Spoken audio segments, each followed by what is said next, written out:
নমস্কার সবাইকে কৈলাস স্টাডি সেন্টারের তরফ থেকে আজকের এই ক্লাসে আমরা দেখব ঝাড়খণ্ড মাধ্যমিক আচার্য বাংলার এই প্রথম ক্লাস। এর পূর্বে আমি একটা ভিডিও আপলোড করেছিলি, অনেকজনে ওটা দেখেছে হয়তো। আর সেখানে সিলেবাস সম্পর্কে বলেছিলাম, আর সেখানে একটা আগে থেকে বলে রেখেছিলাম যে আমি এর ক্লাস নিয়ে আসব। যাই হোক, ইউটিউবে আসতে অনেক লেট হয়ে গেল।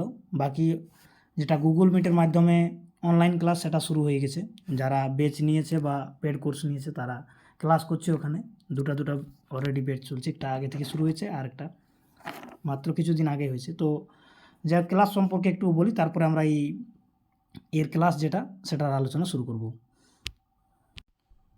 যদি আপনারা এখানে আমার কাছে এই মাধ্যমিক আচার্যর ক্লাস নেন, যেটা পেড কোর্স, তাহলে সেখানে পাবেন আপনি ক্লাসে অনলাইন ক্লাস থাকবে গুগল মিটের মাধ্যমে, ক্লাসের পিডিএফ পেয়ে যাবেন। তাছাড়া এমসিকিউ টাইপ যে নোটস, যে সিলেবাস রয়েছে সেই ভিত্তিক, আর সাথে ওই পরীক্ষার আগে আমরা ঠিকঠাক সময় মতো মক টেস্টগুলো অ্যাটেন্ড করে নেব। যদি ক্লাস নেওয়ার ইচ্ছা থাকে তাহলে নিচে যে দুটো নাম্বার দেওয়া রয়েছে এই নাম্বারে যোগাযোগ করতে পারেন, হোয়াটসঅ্যাপ এর মধ্যেই রয়েছে। ধন্যবাদ। এবারে আজকের এই আলোচনায় আসি আমরা। তো যারা সিলেবাসটা দেখেছিলে তারা নিশ্চয়ই জানো যে ঝাড়খণ্ডের যে জেএসএসসি যেটা নোটিফিকেশন প্রকাশিত করেছিল সেখানে সিলেবাস দেয়া ছিল। আর বাংলা ভাষার যে সিলেবাস বা বাংলা বিষয়ের যে সিলেবাস, তার মধ্যে প্রথম যে টপিকটা ছিল সেটা ছিল যে বাংলা সাহিত্যে ইতিহাসের চর্যাপদ থেকে রবীন্দ্রনাথ পর্যন্ত। আজকের এই প্রথম ক্লাস আমরা চর্যাপদ সম্পর্কিত কিছু এমসিকিউ কোশ্চেন নিয়ে এসেছি, আলোচনা করব। যদি তোমরা পারো তো কমেন্ট করে সেগুলোর উত্তর দিতে পারো। তো এখানে যেটা আমরা প্রথম আজকের প্রশ্ন নিয়েছি সেটা হচ্ছে যে 19 শতাব্দী থেকে যে একটু ক্লাসে ডিস্টার্ব হয়ে গেছিলো। তো প্রশ্নটা রয়েছে যে 19শো শতাব্দীর শেষে কে সর্বপ্রথম বৌদ্ধতান্ত্রিক সাহিত্যের বিচিত্র রূপ উদ্ঘাটিত করেছিল। তো এখানে এর সঠিক উত্তর কোনটা হবে? যেমন 1 নম্বর অপশনে যেটা রয়েছে সেটা হচ্ছে যে এখানে হরপ্রসাদ শাস্ত্রী রয়েছে, ঠিক আছে। আর 2 নম্বর অপশনে রয়েছে রাজা রাজেন্দ্রনাথ মিত্র। সি নম্বরে রামমোহন রায় রয়েছে। আর ডি নম্বর রয়েছে অক্ষয় কুমার দত্ত। তো এই যে এই 4টা অপশনের মধ্যে কোনটা সঠিক হবে? যারা পড়াশোনা করছো নিশ্চয়ই সবাই জানো। তাছাড়া বাংলা তো SLST পরীক্ষার ডেট অ্যানাউন্স হয়ে গেছে, ওখানেও চর্যাপদ নিয়ে এখন অনেকেই ক্লাস আলোচনা চলছে। যারা দেখেছো তারা নিশ্চয়ই পারবে। তো এর সঠিক উত্তর কোনটা হবে? এর সঠিক উত্তর হবে, যদি তোমরা জানো তাহলে কমেন্ট করে জানাতে পারো, ঠিক আছে। আর নাহলে আমি সকল যেগুলো এখানে প্রশ্ন আলোচনা করব সবগুলোরই উত্তর বলে দেবো অবশ্য। তো এখানে এর বি নম্বরটা সঠিক উত্তর হবে। এরপরে যেটা আমরা 2 নম্বর প্রশ্ন নিয়েছি সেটা হচ্ছে যে সংস্কৃত বুদ্ধিস্ট লিটারেচার ইন নেপাল নামক যে তালিকাটি কে প্রকাশ করেন। তো এখানে এর সঠিক উত্তর হবে কোনটা? ইনি যে রয়েছে এই সি নম্বরে, রাজা রাজেন্দ্র লাল মিত্র, এটা হচ্ছে এর সঠিক উত্তর। এরপরে 3 নম্বর যে প্রশ্নটা নেওয়া হয়েছে আজকের ক্লাসে সেটা হচ্ছে যে রাজা রাজেন্দ্র লালের মৃত্যুর পর সরকার দ্বারা কার উপর পুঁথি অনুসন্ধানের ভার পড়েছিল? তো এ নম্বর অপশানে রয়েছে সুনীত কুমার চট্টোপাধ্যায়, বি নম্বরে প্রবোধচন্দ্র সেন, আর ডাক্তার শহীদুল্লাহ, তারপর রয়েছে হরপ্রসাদ শাস্ত্রী। তো এর সঠিক উত্তর কোনটা হবে? এর সঠিক উত্তর যেটা হবে সেটা হচ্ছে, সবাই জানো নিশ্চয়ই যে হরপ্রসাদ শাস্ত্রীর উপর পড়েছিল। এই হরপ্রসাদ শাস্ত্রী পরবর্তী সময় খোঁজ করে নেপালের থেকে এর যে পুঁথিটা সেটা আবিষ্কার করেছিল চর্যাপদের। 4 নম্বর যে প্রশ্নটা নেওয়া হয়েছে আজকের ক্লাসে সেটা হচ্ছে যে বাংলার ভাষার প্রাচীনতম নিদর্শনটি কি? তো বাংলা ভাষার প্রাচীনতম নিদর্শন এটা সবাই জানো, ঠিক আছে। এটা নতুন কোনো প্রশ্ন নেই তোমাদের কাছে, চর্যাপদ।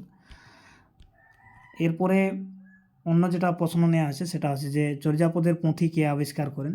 তো চর্যাপদের পুঁথি কে আবিষ্কার করেন এটাও সবাই জানো নিশ্চয়ই, ঠিক আছে, হরপ্রসাদ শাস্ত্রী হবে। তো এখানে ডি নম্বর যেটা অপশন রয়েছে সেটা ঠিক হবে। তো আমরা এই ধরনের অনেকগুলোই প্রশ্ন নিয়েছি আজকের ক্লাসে, দেখা যাক কতটা আমরা আলোচনা করতে পারছি। আর ক্লাসে অনেক রকম ডিস্টার্ব হই এইখানে ভিডিও বানাতে, এই জন্য মাঝে মধ্যে একটু ডিস্টার্ব হচ্ছে, তার জন্য সরি। তো এবারে যেটা 6 নম্বর প্রশ্ন রয়েছে সেটা হচ্ছে যে চর্যাপদের পুঁথিটি কবে আবিষ্কৃত হয়। তো এটাও সবাই জানো নিশ্চয়ই, ঠিক আছে, যে 1907 খ্রিস্টাব্দে এই পুঁথি আবিষ্কার হয়, ঠিক আছে। তো 6 নম্বরে যেটা সঠিক উত্তর হবে সেটা হচ্ছে সি নম্বর অপশান, ঠিক আছে। এরপরে যে আমরা প্রশ্ন নিয়েছি সেটা হচ্ছে 7 নম্বরে রয়েছে যে চর্যাপদের পুঁথিটি কবে প্রকাশিত হয়, মানে এটা ওই পত্রিকায় কবে প্রকাশিত হয়, ঠিক আছে।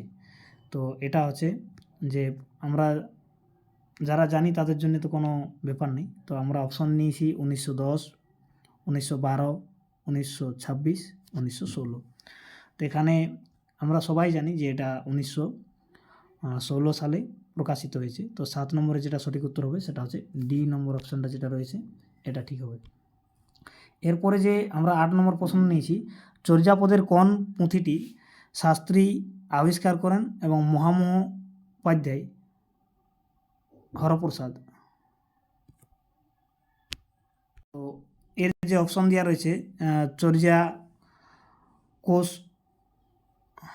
নিশ্চয়ই, আর তারপর দেওয়া রয়েছে যে চর্যা পদকোষ বলি, আর তারপরে চর্য বিনিশ্চয় দেওয়া রয়েছে, আর আশ্চর্য নিশ্চয় দেওয়া রয়েছে। তো এর মধ্যে কোনটা সহি হবে? 8 নম্বর যেটা রয়েছে প্রশ্ন, এর যদি আমরা দেখতে যাই তাহলে হরপ্রসাদ শাস্ত্রী যেটা করেছিল সেটা হচ্ছে চর্য বিনিশ্চয়।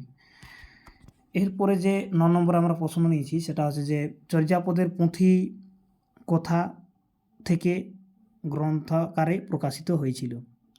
প্রশ্নটা ভালো করে শুনবেন যে চর্যাপদের পুঁথিটি কোথা থেকে গ্রন্থাকারে, ঠিক আছে। তো এটা হবে বঙ্গীয় সাহিত্য পরিষদ থেকে। বাকি অপশনগুলো দেখার মানে একটু টাইমের অভাব আছে এমনিতেই। তো আমরা 10 নম্বর যে প্রশ্ন রয়েছে সেটা আমরা এবার দেখে নেব যে মহামহোপাধ্যায় হরপ্রসাদ শাস্ত্রী কোথা থেকে চর্যাপদের পুঁথিটি আবিষ্কার করেন। তো নেপালের রাজসভা থেকে, নেপালের দরবার লাইব্রেরি থেকে, আর নেপালের মালখানা থেকে, নেপালের পুঁথি সংগ্রহালয় কেন্দ্র থেকে। তো এখানে কী হবে? নেপালের যে দরবার লাইব্রেরি থেকে, ঠিক আছে। 11 নম্বর প্রশ্ন যেটা নিয়ে আছে চর্যাপদের পদগুলো কোন ছন্দে লেখা, ঠিক আছে। তো 11 নম্বর প্রশ্নই আমরা দেখো অপশন দিয়েছি ত্রিপদী, অমৃতাক্ষর, পাদাকুলক আর পয়ার।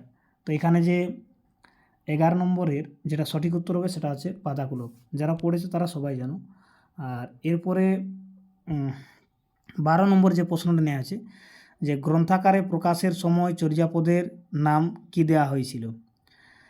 তো এইটা হচ্ছে একটা ইম্পর্টেন্ট প্রশ্ন, এখানে কনফিউজ হওয়ার রকম অনেক রয়েছে। যেমন দোহাকোষ পরিক্রমা বা 1000 বছরের পুরানো বাংলা ভাষায় বৌদ্ধ গান ও দোহা, 1000 বছরের পুরানো গান আর 1000 বছরের প্রাচীন দোহা ও গান।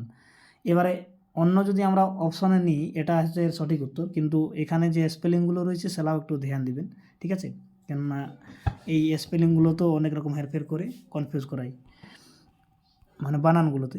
এবার আমরা 13 নম্বর যে প্রশ্ন নিই সেটা হচ্ছে যে চর্যাপদ গ্রন্থাকারে প্রকাশের সময় তার পদের সংখ্যা কত ছিল। তো 46.5 ছিল, ঠিক আছে। বা এখানে আমরা অপশান অনেক কিছু নিয়েছি যে 48.5, 46.5, 42.5, হ্যাঁ 49.5। তো আমরা জানি সবাই এটা 46.5 হবে, ঠিক আছে। তো বি নম্বরে যেটা অপশান রয়েছে, ঠিক আছে, এখানে ওই বি নম্বর অপশানটা সঠিক হবে। 13 নম্বরের বি নম্বর অপশানটা সঠিক হবে। এরপরে আমরা যেটা 14 নম্বর প্রশ্ন নিয়েছি সেটা হচ্ছে যে চর্যাপদের রচনাকার, ঠিক আছে। তো কতজন এখানে ছিল পদকর্তারা, রচনাকার বলতে কি পদকর্তারা। তো 19 জন, 23 জন, 28 জন, 30 জন। এবার আমরা সবাই জানি যে 23 বা 24 জন, ঠিক আছে। তো এখানে আমরা এই জন্য 23 জনের অপশন যেটা রেখেছি সেটা এটা সঠিক উত্তর হবে 23 জন।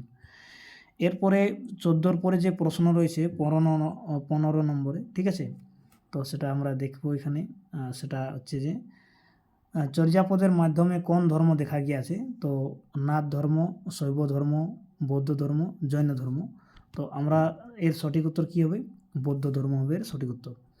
এরপরে 16 নম্বর যে প্রশ্নটা নিয়ে আছে যে চর্যাপদে ব্যবহৃত ভাষাকে বলা হয় প্রাকৃত, কন্নড়, সান্ধ্য আর সংস্কৃত।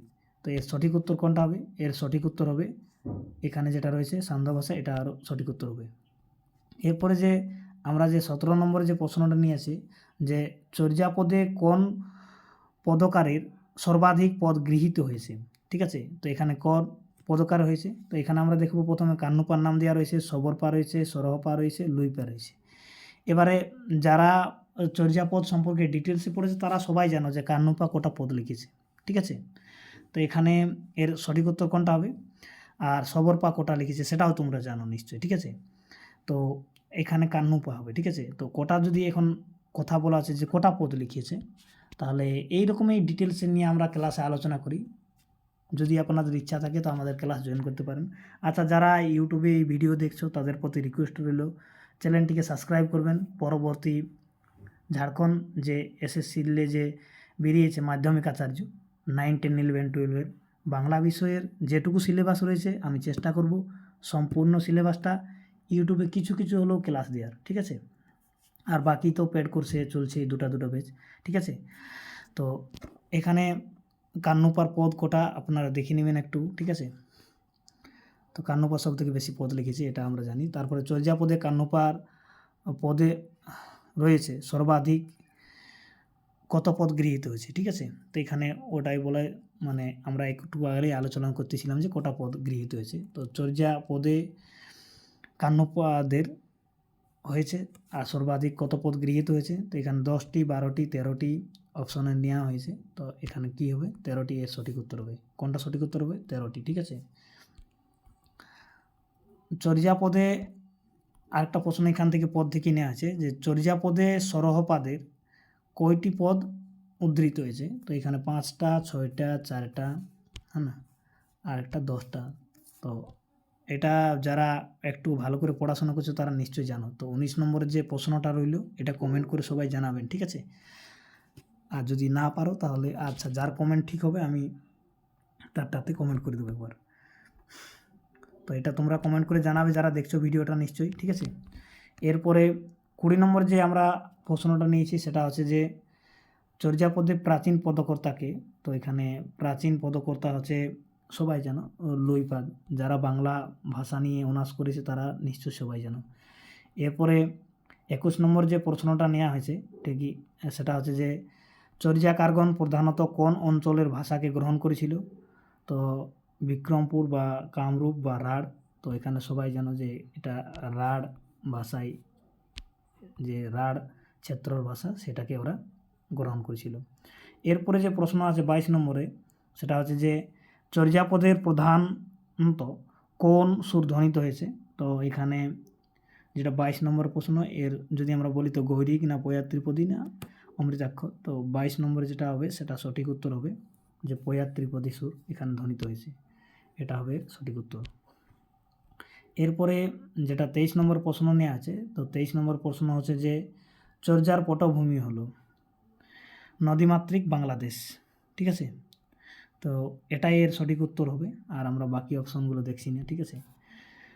এরপরে যে প্রশ্ন রয়েছে সেটা হচ্ছে যে লুইপাদের একটি বিখ্যাত গ্রন্থের নাম, যার নাম হচ্ছে কি, অপশনগুলোতে দেখো, অপশনগুলো রয়েছে যে অভিনব বিভঙ্গ, অভিসময় বিভঙ্গ, আর অভিধান রচন, আর ভাষার বিভঙ্গ। তো এখানে এর সঠিক উত্তর কোনটা হবে?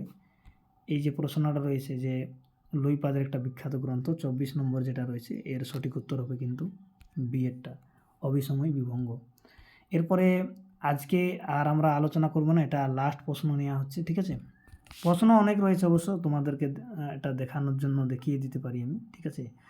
প্রায় 50টার আশপাশে প্রশ্ন রয়েছে, কিন্তু এই ভিডিওটা অনেক লম্বা হয়ে যাবে, আপলোড করতে সমস্যা হয় এই জন্যে। আর এখানে নেটওয়ার্ক এমনি তো ভালো নেই। তো আমরা 25 নম্বর যে লাস্ট প্রশ্ন আজকের এই ক্লাসের, যদি তোমাদেরকে ভালো লাগে তো কমেন্ট করে জানাবে, আমি পরবর্তী সময় খুব তাড়াতাড়ি আরও ভিডিও নিয়ে আসবো চর্যাপদের উপর বা বাকি যা বাংলা সাহিত্য রয়েছে শ্রীকৃষ্ণ কীর্তন বা অনুবাদে। তো